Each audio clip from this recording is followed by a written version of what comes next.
Dear guests, dear campaigners against wind farms, dear Swedish friends, many thanks for the invitation to Peter Skeljord, Henry Wachtmeister and Mats Vandin, the organizers of this wonderful event.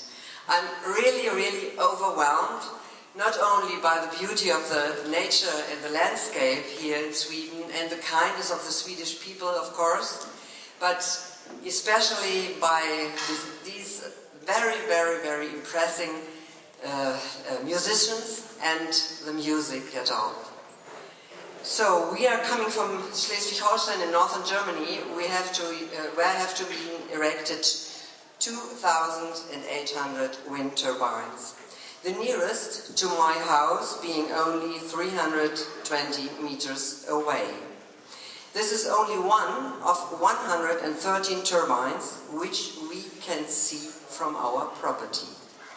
For 15 years we have experienced what it is to exchange nature and landscape for noisy, swinging, rotating and flashing industrial machines. We have had to see how biodiversity of avifauna were decimated, birds, bats and insects, how they lost their habitats, their migration routes and their lives, being killed by the turbines. All of this has been no problem at all for politicians, administrators and the media in Germany. They were also completely disinterested that many of us, including my husband and I, became ill thanks to the noise, the shadow flicker cast by the turbines. And, above all, by the infrasonic and subsonic sound waves below 20 Hertz, which envelop us day and night. Officially, in Germany, there are neither subsonic nor infrasonic sound waves caused by wind turbines. In Germany, there is only good, green and clean energy obtained by wind. Every German loves wind energy and is proud that the world will be saved thanks to it. Aha! Don't believe those who tell you such lies. These are wind energy fairy tales which could better be described as nightmares. Many people don't dare to say openly, I'm against wind energy, because they will be laughed at, abused, insulted and provoked by officialdom and the media. They are even threatened and attacked by those who want to make big money with big wind. Many people are too frightened to speak loud for their civil rights. They are desperate because they receive neither help nor support. I'm not talking a theory. I speak from painful personal experience. Living beside wind turbines is like a trip to hell. Various symptoms as high blood pressure, dizziness, headache, tinnitus and insomnia or total lack of sleep one has to bear.